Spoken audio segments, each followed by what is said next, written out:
So if you are in an even though moment and you think you need every turn before you can take the next one, you are confused. Our faith is not in the destination. Our faith is in the guide who will see us safely to the destination. So I wrote a statement that you can have for free. I won't charge you royalties. You don't even have to give me credit. I will go as if I'm guided, even though I feel I'm guessing. You like it? Because don't you feel like you're guessing sometimes? Don't you feel like you are guessing at this sometimes? I finally got to interview my favorite preacher 10 years ago. I said, what is the most important thing I need to know about standing behind the pulpit? He said, we're all guessing. None of us have seen God. It takes faith to preach. It takes faith to parent. It takes faith to lead. It takes faith to go back to school.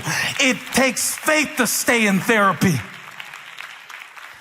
I was in 5 years of therapy and I said, this isn't working. Until I realized that some of the things that didn't feel like they were working for me, God was using those things in my children's life. About the time I wanted to quit therapy, one of my kids came to me and started giving me the advice that my therapist gave me that I had given to them, not even knowing. God knows why you're in it. You don't. God knows what he's going to do through it. You don't.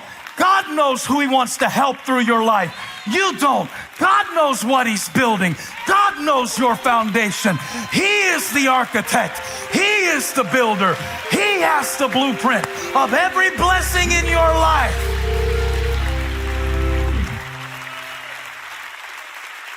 He has the purpose. He drew the picture. Oh, I feel like preaching this to help somebody know that you can go not knowing, that you can contribute not knowing, that you can keep preaching while people are leaving, that you can just do it, that you can just live, that you can just praise, that you can just testify, that you can just boldly grab hold of the altar and say, for God I live. Even though. Say even though. By faith. Even though.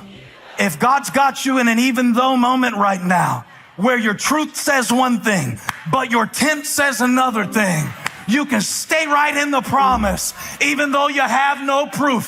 Who is this for? I'm staying in this promise in the absence of proof.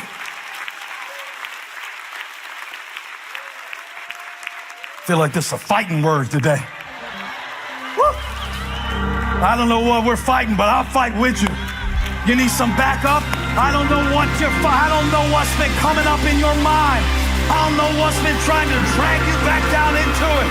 I don't know what's been trying to take over your house, steal your joy, liquidate your peace, erode your confidence in God. But you're not in this faith fight by yourself. Not today. I've been lifted. I've been spoken. I got a word from God.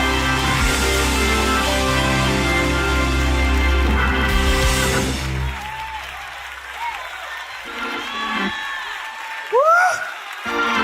Even though I walk through the valley of the shadow of death, I will fear no evil.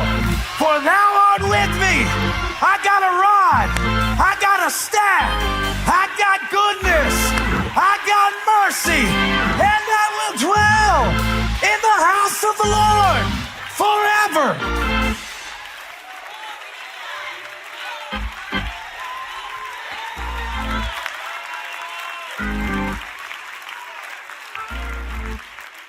He lived in a tent even though he was in the place of the promise. He was in the place of the promise even though he lived in a tent. Different than what you picture. Slower than what you want. But in that tent was Isaac, Not yet. He hadn't even been born yet, and he was in the tent already. Because when God puts a seed of something in you, the seed is in you before you see it. You've been praying for your kids. You've been praying for your opportunity. You've been praying for something to happen that you need to happen that only God can do. The seed was there before they could see it. And even though I can't see it right now, even though I walk through the valley of the shadow makes it very difficult for you to get a visual. But even though he did not know, see, it's that second even though, where it says in verse 11, even though he was too old. Don't tune me out if you're 13. Because everybody has something that the devil has been telling you, you are too. I don't let the devil tell me I'm too old to be relevant. First of all, I'm not.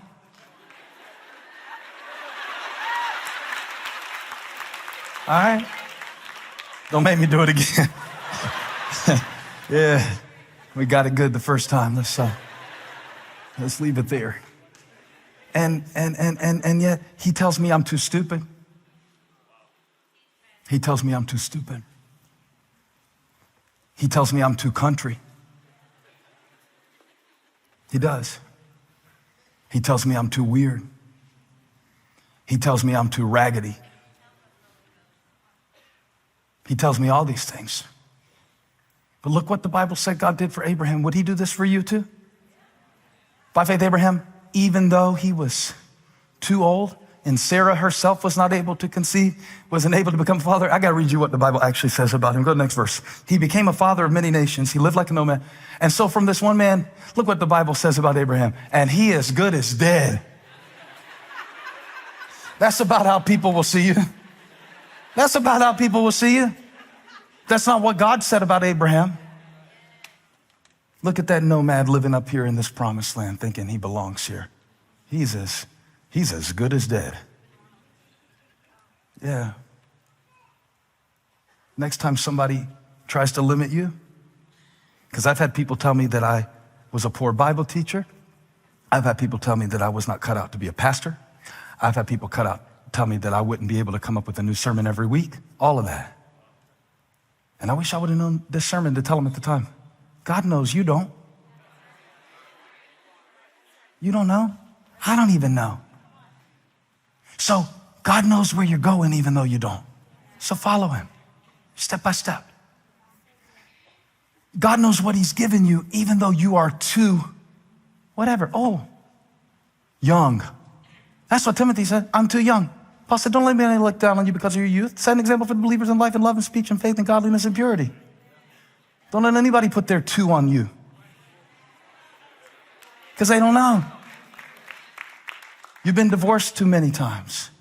Think how much you've learned that you can help other people who have been through divorce. You done paid the tuition. You might as well teach the class. Hey.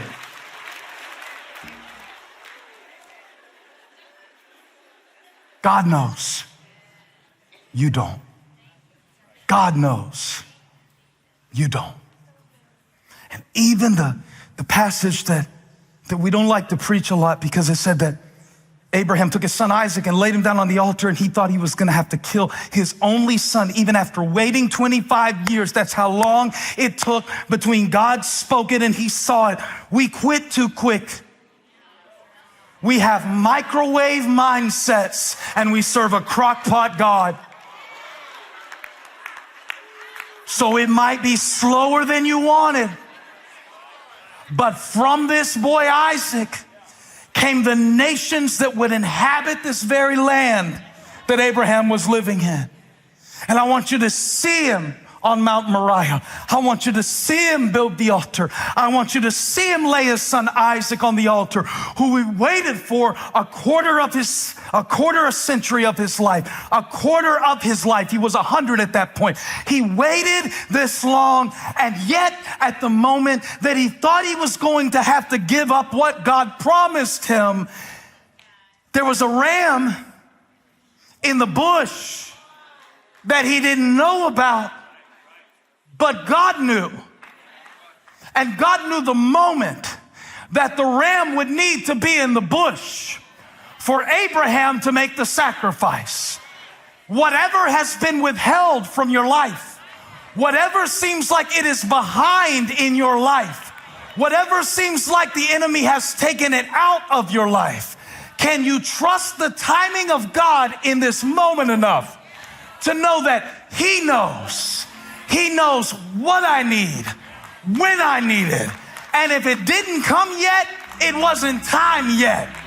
But somebody who knows it's time, by faith, for you to take the next step when you can't see beyond it.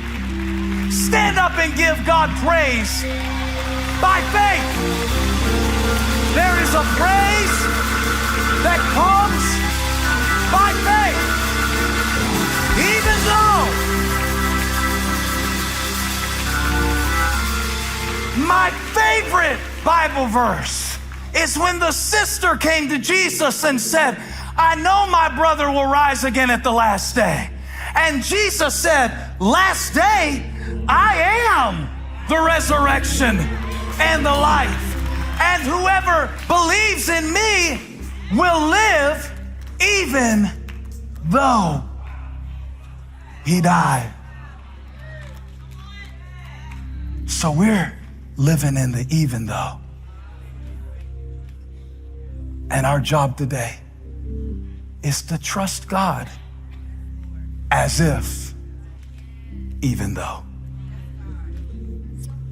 I don't know your even though. God does. God knows the even though you're going through. And I just want to encourage you today through a camera I never knew I'd be looking in, pastoring a church that I never saw, but God did, that he knows you don't. And I want to tell you about all the stuff you keep telling God for why you're not qualified, because you don't have the experience. God knows you don't, that you don't have the resources. God knows you don't, and that you don't have the background for that. God knows you don't, and that you don't feel like it right now. God knows you don't, and that you don't have the strength. God knows you don't, and that you don't know how to manage money. God knows you don't, and that you don't have any friends who will really listen to you. God knows you don't, and that you don't see a way through this right now. God knows you don't. But just because you can't see it does not mean he didn't speak it.